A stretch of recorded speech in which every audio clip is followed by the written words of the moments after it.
ನೋಡಿ, ಒಂದು ಘಟನೆ ಆದಮೇಲೆ ಹಳೆವೆಲ್ಲವೂ ಕೂಡ ಎದ್ದು ಬಂದುಬಿಡ್ತವೆ. ಈಗ ಹಿಂದೆ ಯಾರೋ ಒಬ್ಬ ನಿರ್ಮಾಪಕನಿಗೆ ದರ್ಶನ್ ಧಮಕಿ ಹಾಕಿದ್ರು, ದರ್ಶನ್ ಅಭಿಮಾನಿಗಳು ಧಮಕಿ ಹಾಕಿದ್ರು ಅನ್ನುವಂಥ ಮಾತು. ಆ ಧಮಕಿ ಹಾಕಿದಂಥ ಹಳೆಯ ಆಡಿಯೋ ಈಗ ವೈರಲ್ ಆಗ್ತಾ ಇದೆ. ನಿರ್ಮಾಪಕ ಭರತ್ಗೆ ದರ್ಶನ್ ಫ್ಯಾನ್ಗಳು ಈ ಮುಖಾಂತರ ಬೆದರಿಕೆ ಹಾಕಿದ್ರು. ಭಗವಾನ್ ಶ್ರೀಕೃಷ್ಣ ಪರಮಾತ್ಮ ಸಿನಿಮಾ ಬಗ್ಗೆ ಕಿರಿಕಾಗಿತ್ತು. ಕಿರಿಕಾದ್ಮೇಲೆ ಜಗಳಗಳಾಗಿತ್ತು. ನಿರ್ಮಾಪಕ ಭರತ್ಗೆ ಕರೆ ಮಾಡಿ ದರ್ಶನ್ ಬೆದರಿಕೆ ಹಾಕಿದ್ರು.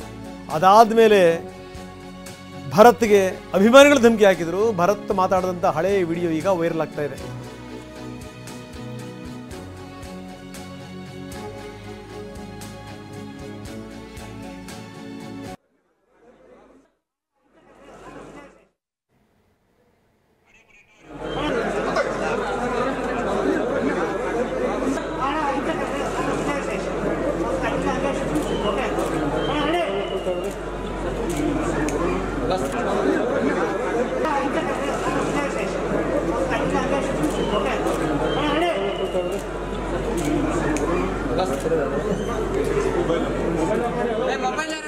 ಇದು ನಾವು ನೋಡ್ತಾ ಇದ್ವಿ, ಈ ಕ್ಲಾಪ್ ಮಾಡಿದಂಥ ದೃಶ್ಯಗಳನ್ನು ಕೂಡ ನೋಡ್ತಾ ಇದ್ವಿ. ಅದಾದ ಮೇಲೆ ಈ ದರ್ಶನ್ ಫೋನ್ ಮುಖಾಂತರ ಮಾತಾಡಿರೋದು, ಬನ್ನಿ ಅದನ್ನ ನೋಡೋಣ.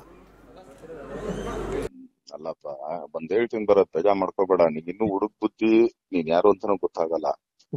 ಅದು ಇವಂದನ್ನ ಹಿಂಗ್ ಕೂತ್ಕೊಂಡ್ ಹಾಳ್ ಮಾಡೋದು ತಪ್ಪಲ್ವಾ ಬರತ್? ಇಲ್ಲ ಇಲ್ಲ ಬಸ್, ಗ್ಯಾರಂಟಿ ನಾನು ಮಾಡ್ತಾ ಇರಲಿಲ್ಲ. ನೀನ್ ಮಾಡ್ತೀಯೋ ಇನ್ನೊಂದು, ಅದಲ್ಲ ನಾನು ಹೇಳೋದು. ಏನಾದ್ರು ಹೆಚ್ಚು ಕಮ್ಮಿ ನೀನ್ ನಿಲ್ಸ್ಕೊಂಡ್ಬಿಟ್ರೆ ಅವ್ನ್ ಕೆರಿಯರ್ ಯಾರು ನೋಡ್ತಾರೆ? ನೀನ್ ಬರ್ತೀಯಾ? ನೀನ್ ಬರ್ತೀಯಾ? ಇಲ್ಲ, ಮೊದ್ಲೇ ಎಲ್ಲಾ ನೋಡ್ಕೊಂತಾನೆ ಮಾಡ್ಬೇಕು. ಬಸ್ ಮೊದ್ಲು ಎಲ್ಲ ರೆಡಿ ಇದ್ವಿ ಬಸ್. ನಾವು ಸ್ಕ್ರಿಪ್ಟೇ ರೆಡಿ ಇರ್ಲಿಲ್ಲ ಬಸ್ ಅವಾಗ.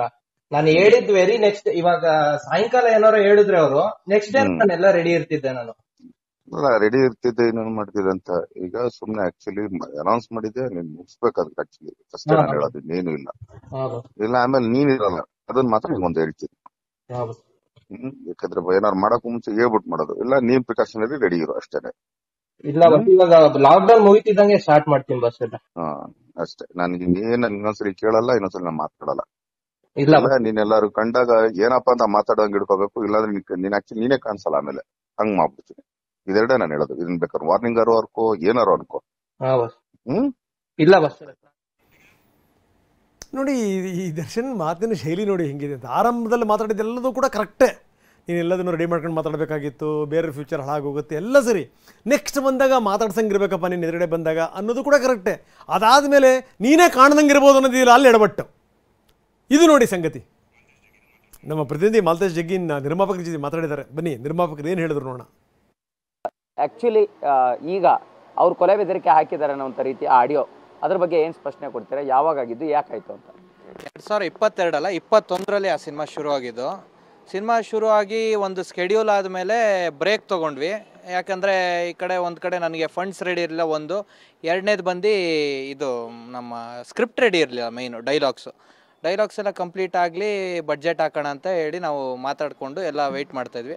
ಅದೇ ಟೈಮಲ್ಲಿ ಯಾರೋ ಒಬ್ಬ ಇನ್ವೆಸ್ಟ್ರ್ ಇದ್ದಾರೆ ಅಂತ ಹೇಳಿ ಅದೇನೋ ಮಾತಾಡ್ಸಿದ್ರು. ಶೂಟಿಂಗ್ ನಡೀತಾ ಇರಲಿಲ್ವಲ್ಲ, ಆ ಬ್ರೇಕ್ ಕೊಟ್ಟಿದ್ನಲ್ಲ, ಆ ಬ್ರೇಕ್ಗೋಸ್ಕರ ಅವ್ರು ಏನು ಮಾಡಿದ್ರು, ಫಂಡ್ಸ್ ಇಲ್ಲ ಅಂತ ನಾನು ಡೈರೆಕ್ಟಾಗಿ ಹೇಳಿದ್ದಕ್ಕೆ ದರ್ಶನ್ ಸರ್ ಹತ್ರ ಹೋಗಿ ಫೋನ್ ಮಾಡಿ ಜೀವ ಬೆದರಿಕೆ ಹಾಕ್ಸಿದ್ದು. ಎಕ್ಸಾಕ್ಟಾಗಿ ಕ್ರಾಂತಿ ಸೆಟ್ಟಲ್ಲಿ ಕೂಡ ನಿಮ್ಮನ್ನ ಕೂಡಿ ಹಾಕುವಂಥ ಸಂದರ್ಭ ಆಗಿತ್ತು. ಯಾರೋ ದೊಡ್ಡ ಪ್ರೊಡ್ಯೂಸರ್ ಕೂಡ ಜೊತೆಗಿದ್ರು. ಸೊ ಅಲ್ಲೂ ಕೂಡ ಈಗ ಒಂದು ರೀತಿ ಎಲ್ಲೋ ಹಲ್ಲೆ ಮಾಡುವಂತಹ ಘಟನಾವಳಿಗೆ ಸಾಕ್ಷಿಯಾಗುವಂಥ ಸನ್ನಿವೇಶ ನಿರ್ಮಾಣ ಆಗಿತ್ತು ಅನ್ನೋಂಥ ಮಾಹಿತಿನ ಕೆಲವು ಕಡೆ ಹಂಚ್ಕೊಂಡಿದ್ರಿ. ಅದೇನಾಯಿತು ಅಂತ? ಅವತ್ತು ಹಿಂದಿನ ದಿವಸ ನೈಟು ನನಗೆ ಫೋನ್ ಮಾಡ್ತಾರೆ. ಧ್ರುವನ್ ಫೋನಿಂದನೇ ನನಗೆ ಫೋನ್ ಮಾಡ್ತಾರೆ.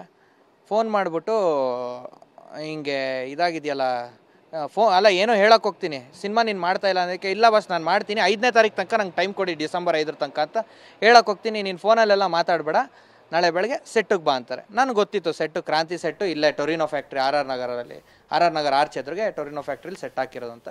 ಅಲ್ಲಿಗೆ ಹೋಗ್ತೀನಿ. ಹೋದಾಗ ನಮ್ಮ ಹುಡುಗನ ಆಚೆ ಕಳಿಸ್ತಾರೆ. ನನ್ನ ಕ್ಯಾಶಿಯರು, ನನ್ನ ಕಸಿನ್ ಅವ್ನು ಆಚೆ ಕಳಿಸ್ತಾರೆ. ಅವ್ನು ಆಚೆನೇ ನಿಂತಿರ್ತಾನೆ. ನನ್ನ ಫೋನ್ ಕಿತ್ಕೋತಾರೆ. ಫೋನ್ ಕಿತ್ಕೊಂಡು ಅಲ್ಲಿ ಇಡ್ತಾರೆ. ಇಟ್ಬಿಟ್ಟು ಅಲ್ಲಿಂದ ನನಗೆ ಸ್ಟಾರ್ಟು, NO 6 ಸೈನ್ ಹಾಕು, ಇಲ್ಲ ನಿನ್ಗೆ ಹಂಗೆ ಮಾಡ್ತೀವಿ ಹಿಂಗೆ ಮಾಡ್ತೀವಿ ಅಂತ ಸ್ಟಾರ್ಟ್ ಮಾಡಿ